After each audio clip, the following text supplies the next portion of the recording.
Hey guys, Brittney here. I'm with Will today and we're going to be doing a video all about protein. So there's so much information out there about protein and just nutrition in general, and there is a lot of misconceptions or myths or just information floating around that you perhaps see or hear and you don't really know what's correct or what to believe or what you should do. So today we're here to clear all of that up and hopefully help you guys understand protein a little bit better, understand how it can help you with your performance and your training, and give you some guidance on what to do if you're getting started using protein.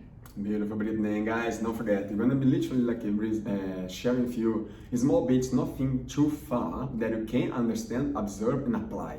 Because the most important bit is to see you succeeding on your goals and make it easier and sustainable on your path. So we're gonna have a few questions. So literally gonna be looking, my screen, my notes are right here. So if you see myself turn to the sides because you're reading a little bit as well, to make sure that we don't miss the content and give you the maximum valuable informations. Are you guys ready? Alrighty guys, so our first point that we're going to cover is about protein consumption, and the question that we have is how much protein should you consume each day? So with this one, it is very personal and about the individual and what your goals are, what you're wanting to achieve, and also your structure as well, so going off your weight and that sort of thing. So depending on what sort of training you're doing currently and what goals you are hoping to achieve in the future will depend on the protein that you're needing to consume each day. Do you want to elaborate on that a bit more? As well, yes, exactly. Thanks for starting, Brittney. One of the most important bits is I'm going to put myself as an example. So I have been training very mild compared to the way that I used to train like a few months ago. And what has happened is, I also decreased my amount of protein intake. Why I did that? Because number one, my availability for that source was quite difficult to find like protein on my whole day while I wasn't really exerting that much. So what I mean is, I was playing around like 1.4 grams times my body weight. So let's say this point of view. I'm gonna give you a very brief example. Think someone who is 68 kilograms. Like 68 kilograms, basically like maybe you are 68 kilograms right now, thinking this point of view. And then I would multiply that for at least like 0.8 grams, just for the general base level.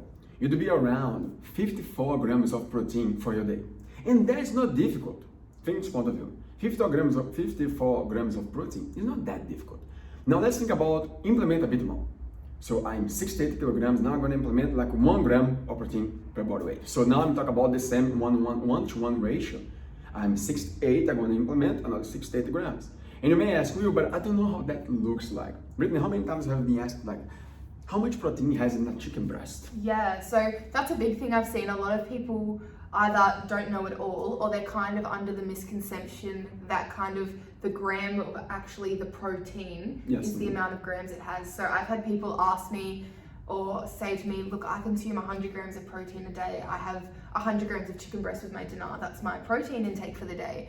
And yeah, I think the common misconception or the thing that people don't quite understand is that 100 grams of chicken breast, for example, isn't 100 grams of protein. Correct. It has protein in there, but it's not entirely protein. Exactly, so you have all the macronutrients, minerals, vitamins, all involved. Absolutely. So I think the thing that people, really get a bit stumped on is actually planning their day out to make sure they actually are having enough protein from different sources, not just having a chicken breast and assuming that's their whole day. Yes, honestly, you already talking on a great point, which we're gonna be covering next as well on the part of the series. What I mean is, guys, just think this point of view, if I don't be like out of the alignment, just imagine this point of view.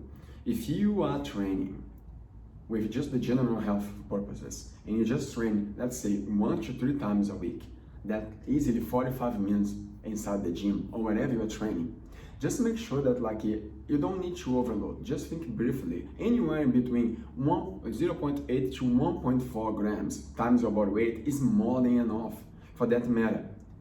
If you are having high intensity training, I'm not talking about heat, you're ready to go there and just do like 5 minutes very, very hard of cardio and then eat as much of protein. Talk about at least that 40 minutes mark of training. You're definitely gonna need a little bit more for the muscular repairment as well as for the synthesis of the anabolism, but I'll talk about this later. So you just need an amount that is a little bit more than the amount that you have as a body weight to sustain your activity. But if you are exceeding a bit more, yes, you're going to be reaching levels that literally you're going to be more sufficient and as well more optimal for your needs.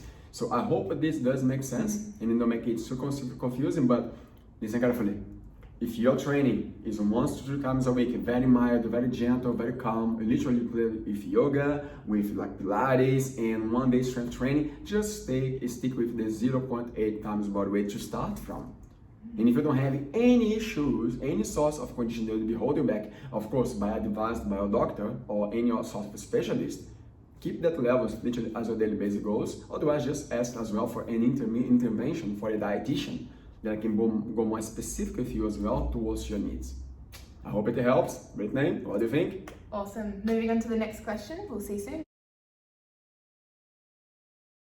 Alrighty guys, moving on to our next question is all about supplementation of protein. So do I need to take a protein supplement? So for this one, it comes down to a few reasons. You don't have to take a protein supplement, it's not necessary. But if you're time poor, you are struggling to get the recommended consumption of protein in daily, or you just like the taste of it and it's quick, convenient, on the go, then protein is something you can definitely supplement into your day. Yeah, honestly, you already covered most of it. Because actually, what Brittney said is exactly that. Guys, it's always will depend on what we are focusing on, right? If you ask me right now, I'm focused on my wellness and my health lifestyle. Yes, I would like to put a little bit of muscle size, but it's not just protein, right? What I mean by that is, if I go towards to, I'll say, if I put some reasons that I would be taking a protein supplement right now, number one for me would be convenience.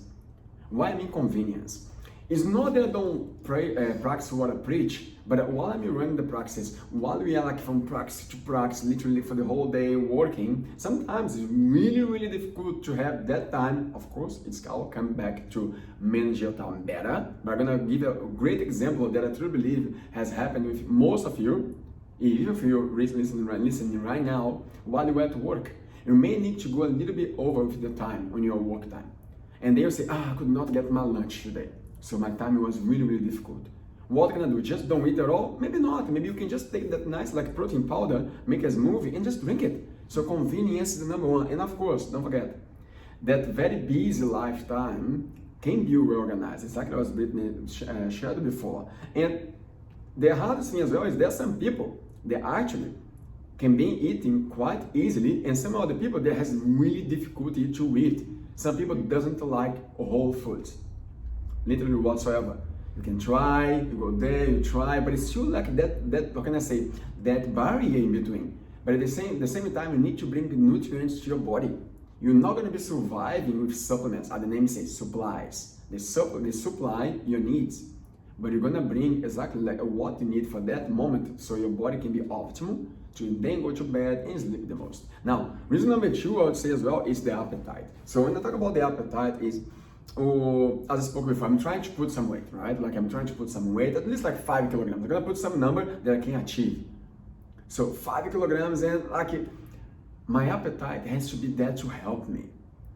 If I don't eat at least enough to supply my day, I may don't reach the goal that I want. Why am I saying that?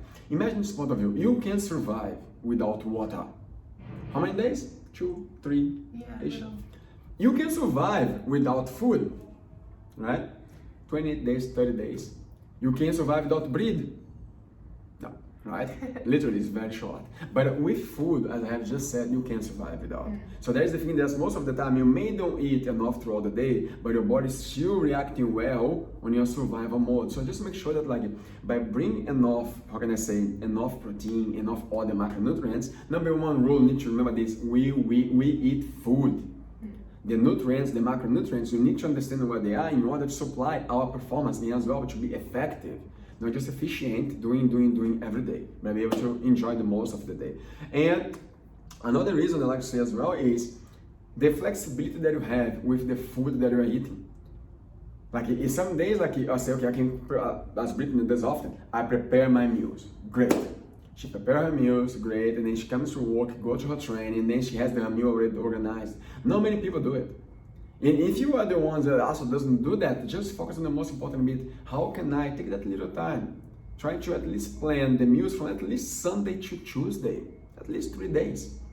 So you can have that prepared, so you can just pick with you, go eat, enjoy, and then on the middle of the week, try to perform at least a few meals to end up the week. But let's go together. 3 reasons that most of the time we need to think about supplementation, in my point of view, is never really miss this idea because it is important.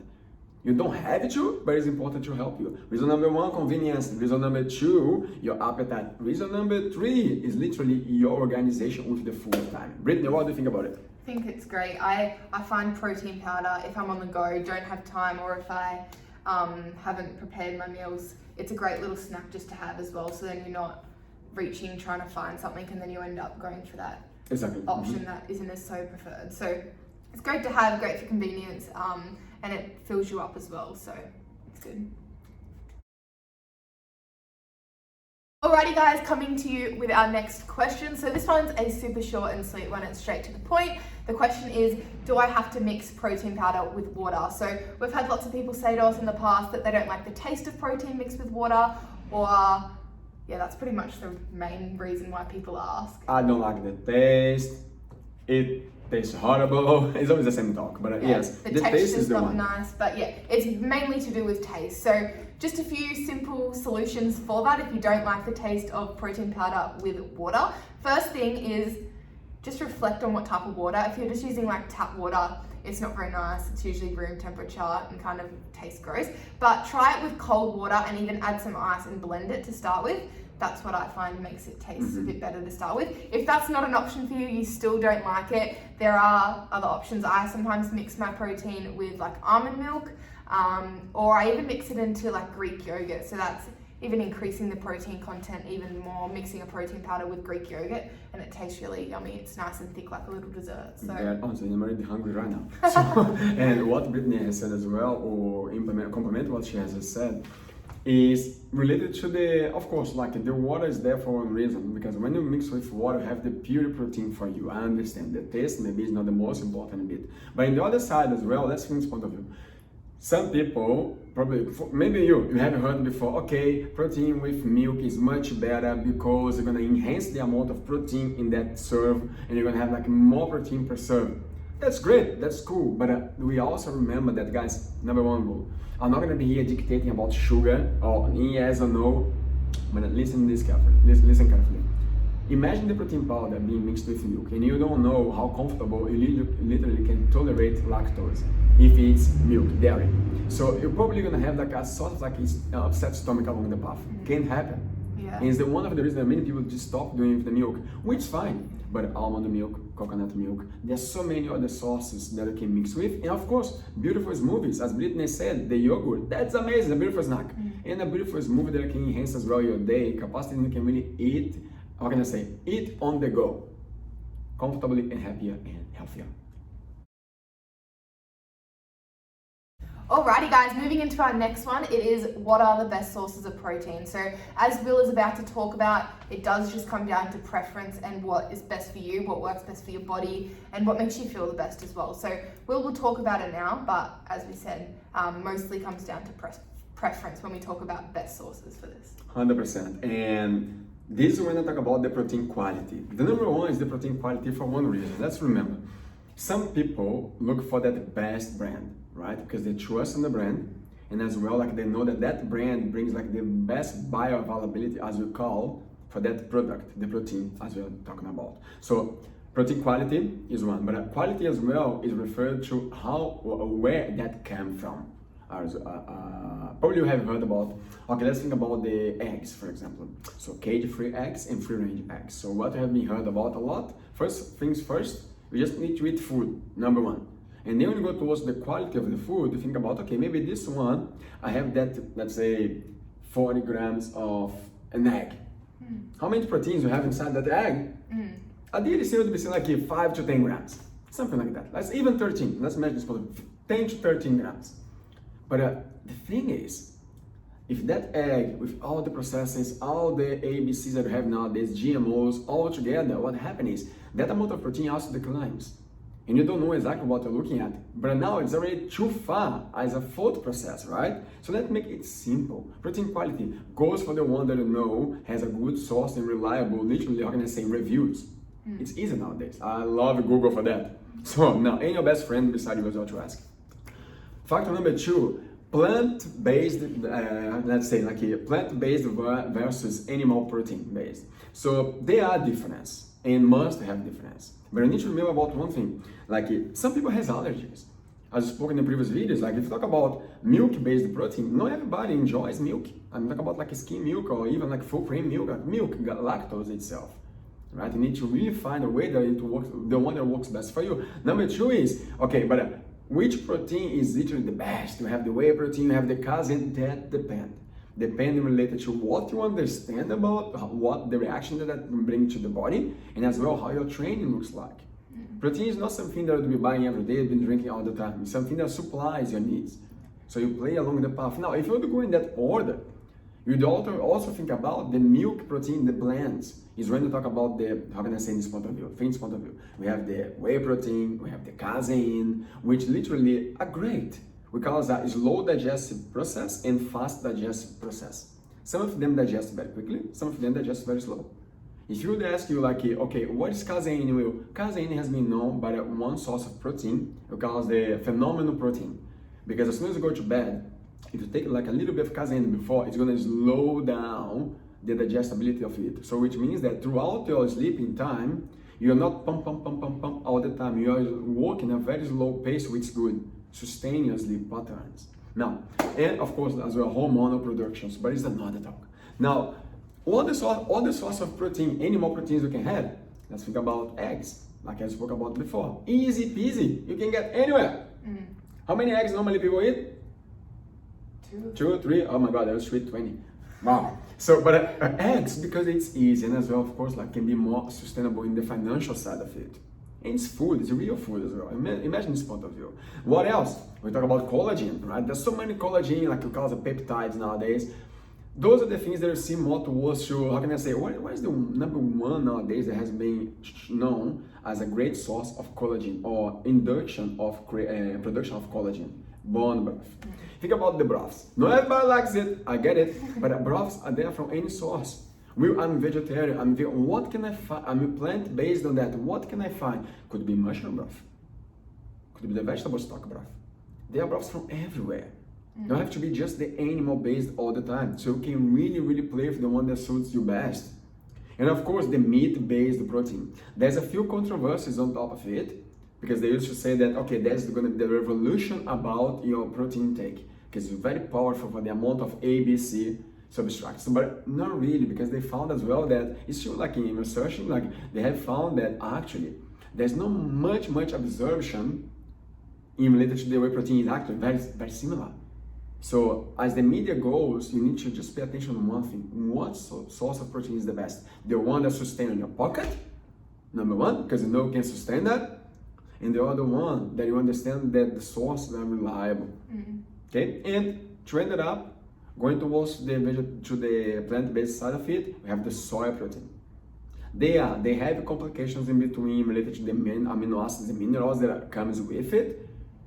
You have the pea protein, you have the rice protein, hemp protein. They are all great, but they all also comes with a few like points where it has to be understood prior for you to emerge just on those. I would not say don't take them, but just remember, if the intake of them is a little bit lower than the animal-based protein, you just need to make sure that you're adequating the amount of eating throughout your day, so you can pretty much like reach your RDI or requirements for the daily intake. Okay, so no much more than that. I would say like apart from that, just focus on the protein that has good reliability, source of processing as well, from the manufacturer process, and as well like the intolerances or sensitivities that you may have on your body. If you don't know them, of course, check with your doctor or any practitioner that you have trust, and check if there is anything that you should be aware of prior to intake any supplements. Make it easier for your life as well.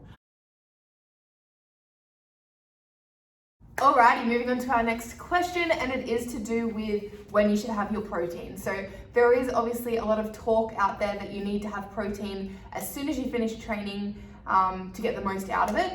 And there is a lot of talk whether that's correct or whether you actually have to or not. So we're here to break that down for you today. I'll hand you over to Will and he can explain it. So Brittney and Ajahn, this one, guys, gonna stay with me for the next 3 to 4 minutes. Let's go together. So now, number one is about availability. But you need to understand what availability I'm talking about right now.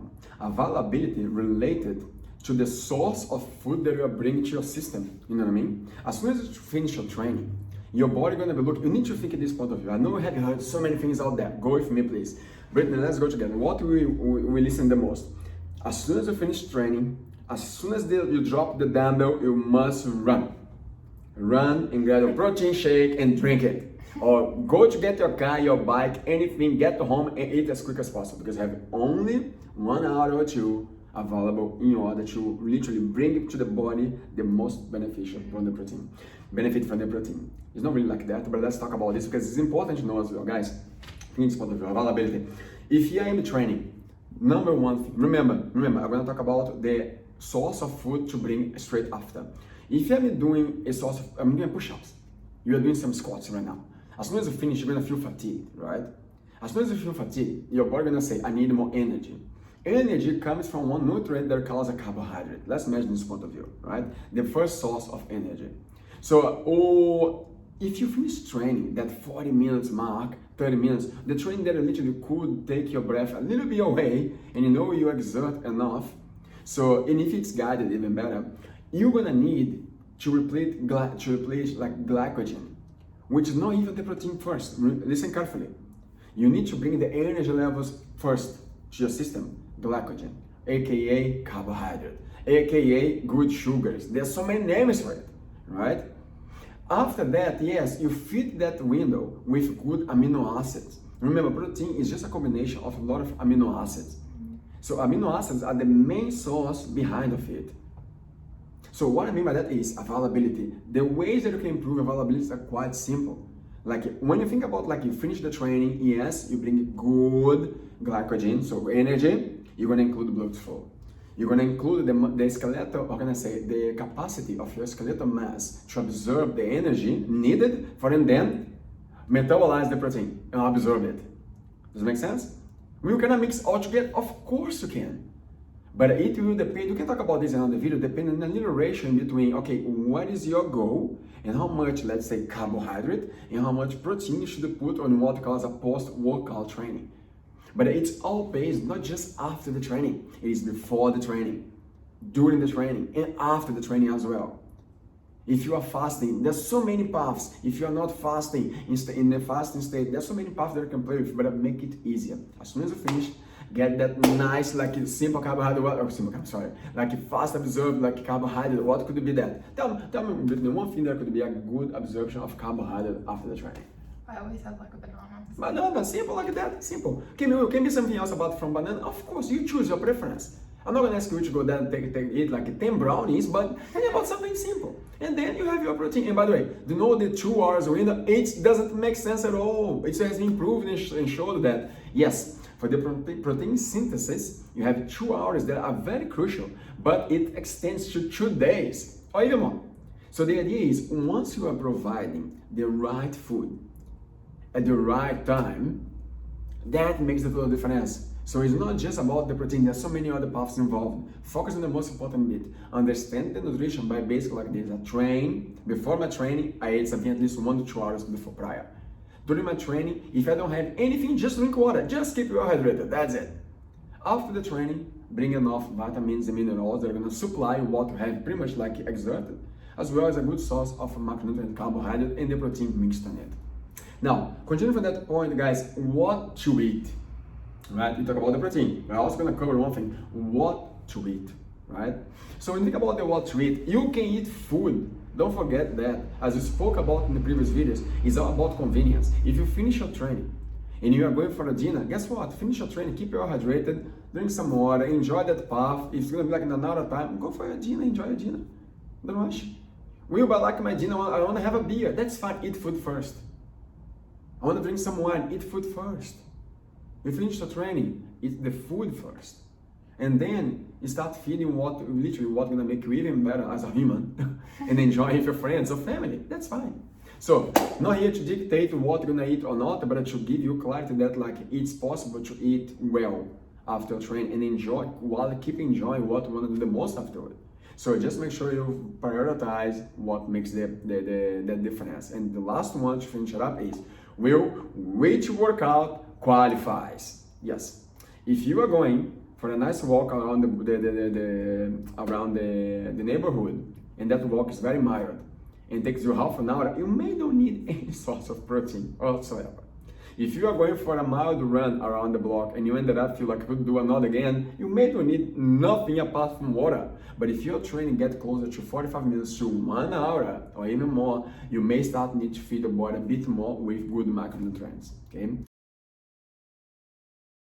Okay guys, the next path we're moving into is kind of different styles of eating. So the question we have is, I'm vegan, what do I do? So we'll cover this one a bit now. So if you are vegan, that's totally fine. You can still get your daily protein intake in. It just does require a bit more of a thought process to ensure that the foods you are eating are providing you with that protein. So the first thing I would suggest is to actually kind of evaluate or reflect on what you're currently eating, if you are vegan or you follow a plant-based diet, and just write it down. Start to keep a bit of a food diary, whether that be for a couple of days or just a week. Write down what it is that you're eating, so then you can kind of start to identify the foods that you are having and what their contents are. So if you're having rice with every meal, there's nothing wrong with that, but there is not much protein in rice. So if that's all you're having, you're going to find that you're probably not having the recommended kind of intake of protein that you're needing. So the first thing I would do is start to identify it, and then that's when you can kind of start researching, you know, the protein that you can have that follows along with your plant-based diet. 100%, Brittney, and then complement what Brittney has just said. Like, the only thing about the veganism is, or the plant-based diet. Let's mention this one. I don't like categorizing related to vegan or vegetarian. I like to say plant-based diet. So when you think about that, yes, we have source of proteins. They are quite low in some of the plant diet, like how can I say, their intake. So, but what I mean is, doesn't mean you don't have protein, but if you have low levels of protein, you also probably going to have low levels of amino acids. That's when the problem became a little bit like more, you have to be aware, because it can become a little problem. Like, if you drop too much, you essentially, think together. You may don't know what I'm talking about. The body has around 20 amino acids that it utilizes, right? So when you think about amino acids, call them EAA, or essential amino acids. So they are the building block of your system, of your capacities. So listen carefully. Or if you would say, I'll write down something here. Let's say this point of view. Pea protein. When you think about pea itself, not just about protein, pea itself. It has protein, we get it, right? And it actually is very rich in what calls BCAAs, or BCAAs, which is a brain chain amino acids. It's very good ones. They are essential for the bodies. Why they are essential? Because the body does not produce it. But when you think about the non-essential, are the ones that the body produces. But great, pea protein, they are very, very good. They produce BCAAs. However, when I go towards those essential amino acids, such as methionine, you may not understand those names like essential amino acids. The pea protein doesn't have much more than that, and that's very good for your blood flow. So when you think about that, like if you're dropping the capacities of have a better result from that source, and then start like eat pea protein as the only source of protein for the whole period of time, I may end up with a big deficiency. And the same goes for the rice protein. Right? Again, like it is low in what calls a lysine. So if it's low in lysine, I'm trying to say that, and I believe that I'm eating rice, I'm having protein. Let's say I'm eating rice and pumpkin and potato every day, rice, pumpkin, potato every day, and a lot of greens, great, fantastic. But not all the vegetables or greens, they absorb well for the human body, as actually sometimes even the meat doesn't. So there are complications involving both worlds. What I mean by that is, just focus on the most important bit. The most important bit is which source of food is giving you the best benefit, number one. But you just understand that after you have that good relationship with the food. Don't categorize the food. You don't have to do that.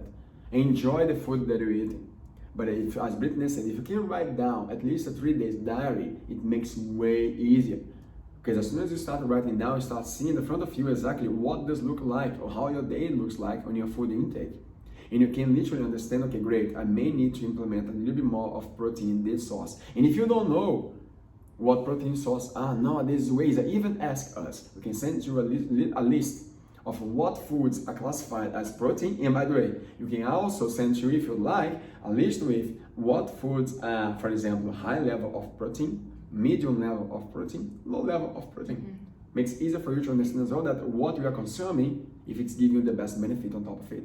I hope it does make sense. I hope it does help. Does it make sense for you, Brittney? Yeah, it makes perfect sense. Like you've kind of pointed out, it's not about making food stressful or overcomplicated, or we don't want you thinking, oh my gosh, I'm plant-based, I need to eat meat because I'm not getting enough protein. It's just about identifying what you're eating, and so then you can educate yourself and find what works best for you. And identify what you want as well. Now, if you're into the strength conditioning like environment, the training side, your body changes for good.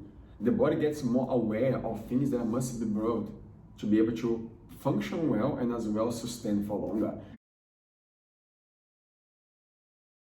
Moving on to the next question, guys. It's a bit of one that sounds a bit funny, but it is a genuine concern for a lot of people, especially females. I've had a lot of girls come to me over my time and ask this question, but here we are. We're going to explain it to you guys and assure you that protein powder will not make you bulky. So this question is the one. Honestly, guys, I have been training harder so much and eat so much protein and still don't get that. No, it's not as simple as that, guys. One of the most important things to understand about protein powder or protein itself is in the whole macronutrients, just to finish this point of view, we have carbohydrate, we have fat, we have protein, and you also have the micronutrients, which literally are the minerals and vitamins. And we do have also alcohol, right? Like it's all involved in this concept of nutrition. It's all together. But if you think about what causes a thermogenic effect of the food itself, the source, protein is the one that has a very high level of like thermogenesis. So what I mean by that is, although protein is there to build the block of the muscle, like they call it an anabolism window, like anabolism, like when the body like starts building like its capacities, it's not as simple as that. It depends on many factors, and the factor number one is your discipline. If you are training, literally weight training, and you have the intention, as a woman like Brittney is here, we train together, she loves that lifting, and there you go, now she loves that lifting, and she trains like, oh my God, look at that, that's great. But she has the passion of for the lift. And by having the passion for the lift, she also knows that the implications of that, in a good way, the implications are, I need to be well fed, I need to be well hydrated, I need to be well mobile, like have my movement there for me, in order to really enjoy that lift. So she has a goal and a purpose that is related to the weight training. Not everybody does. Like if for you right now, the weight room is literally just a matter of like enjoy your lifestyle and have a better well-being, that is the goal. If that is the goal, we're gonna see that your training, especially what's designed for you, is not gonna make you bulky in one day. And your protein intake, you're not gonna make you bulk either. That is literally a very hard path that takes time. Have you ever seen any friend of yours that went to the gym and then a week later came back and say, I am so heavy and giant now on my arms? I doubt. You may feel because of the sarcoplasma, like sorry, I forgot the word now. I got numb with my brain. So you may feel what causes the water intake, like path right now into the musculature, that grows that volume, like pretty much like swallows in your body, and feels like, oh my God, I'm getting bulky, and then 2 hours later it's gone. It doesn't stay for long. So what I mean by that is, no, it doesn't make you bulky, not whatsoever. And you can train actually as much as you can, enjoy as much as you want of a training. And yes, I highly advise you to check with your trainer, check with your coach, to literally to reassess your training, make your training progress. So as your training progress, you also understand how you have been like, how can I say, not just discipline, but as well applying your techniques and your learning path throughout your daily while training to the gym. So I think it does make sense. Yeah, that makes sense. I always use kind of like the analogy, if you call it that, is like, if you have one salad, you're not gonna lose weight.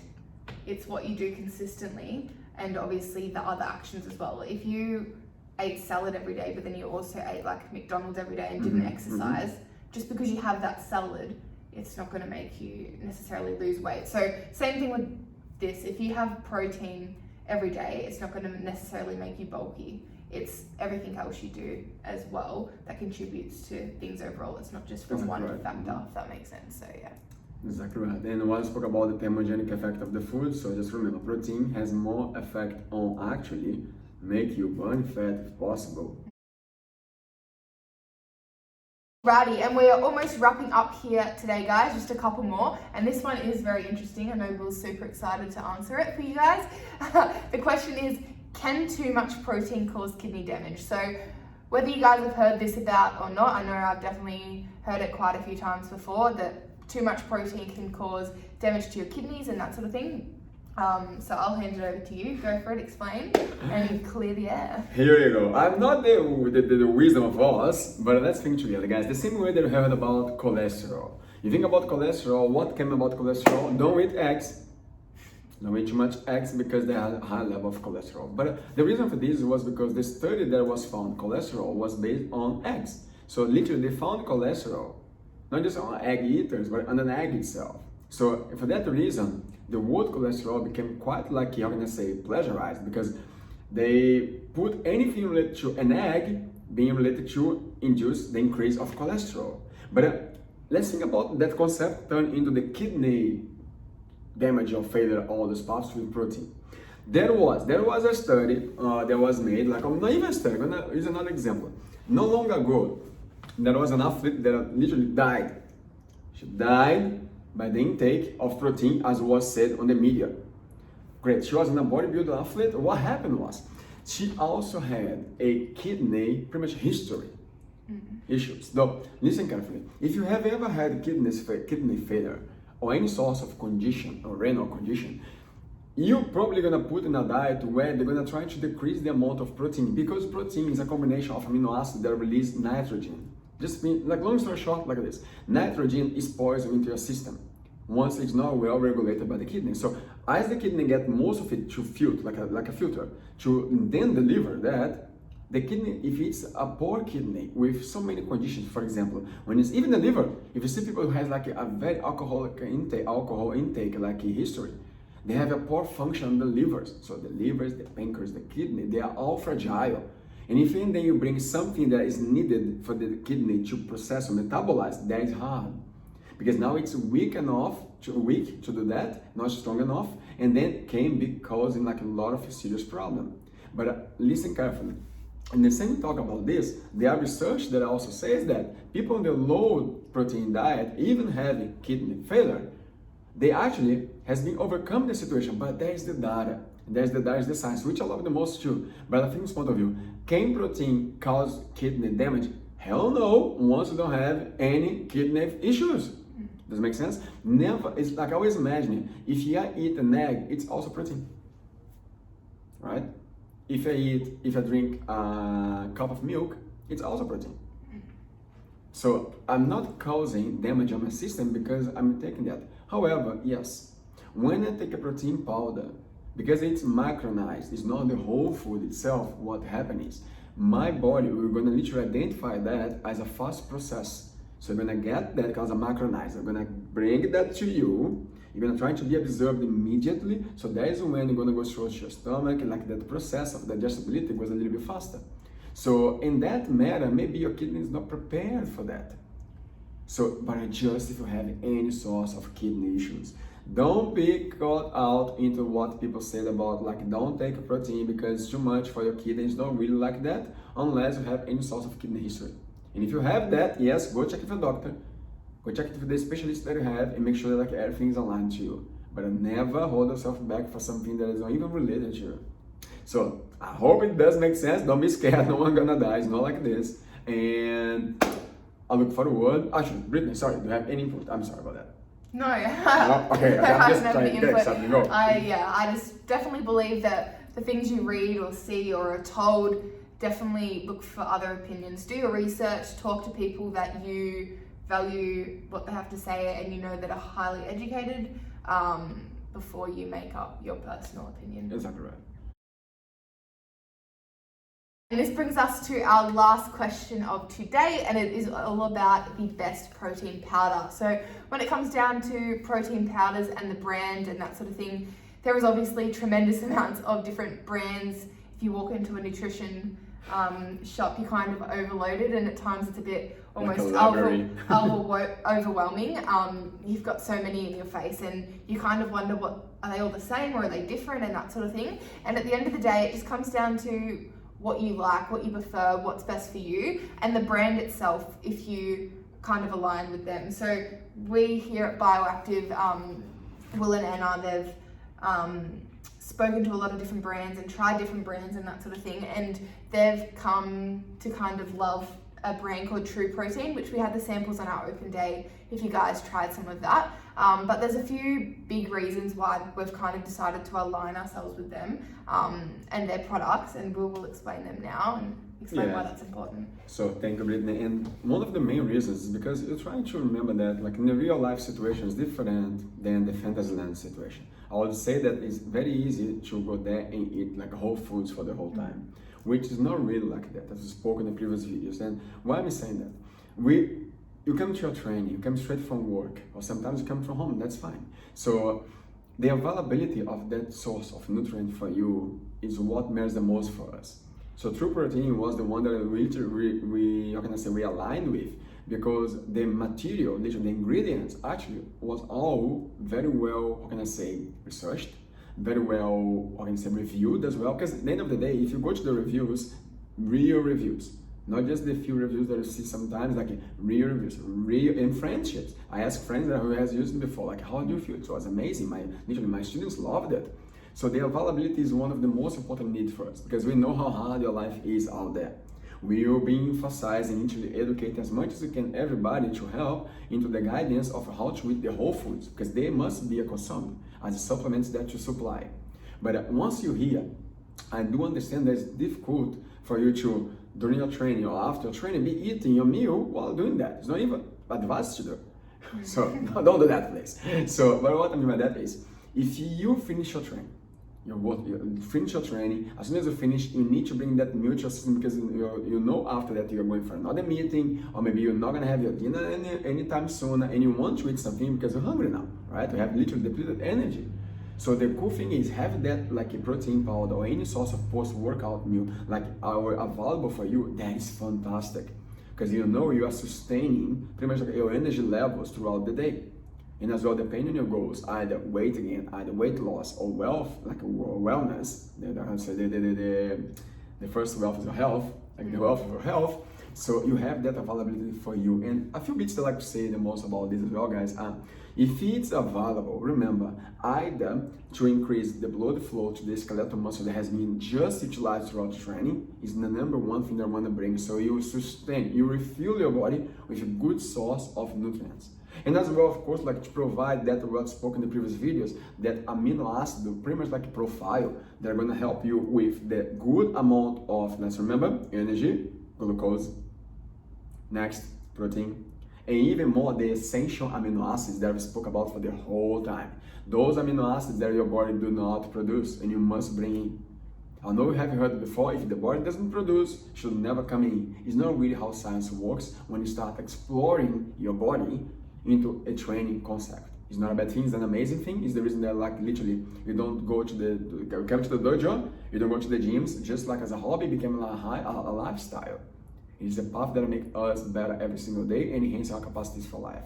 So in this series, we would like literally to thank you so much for the time and for the patience. And as well, of course, any questions, don't forget to either reach myself or Brittney or any of the other coaches. We are here for you all the time. Brittney, how was it for you? Great, yeah, that was really good. Just to kind of summarize, like Will's just mentioned, protein powder is supplementary, as it's called a supplement. So as he said, obviously we highly advise you have a whole food kind of balanced lifestyle altogether. Enjoy the most of all of the delicious and nutritious foods out there, and then have the option to supplement with that protein powder, which aligning with True Protein, it's been really good because they have so many different types. So exactly right. Yeah, we'll be doing a post later on anyway, but they have whey protein, the vegan protein, collagen protein, all that sorts of things. So no matter what kind of path you're wanting to go down and try, you can use that along with your training and your food as well. Beautiful. Any question, don't forget to reach us out, can help you even on that matter.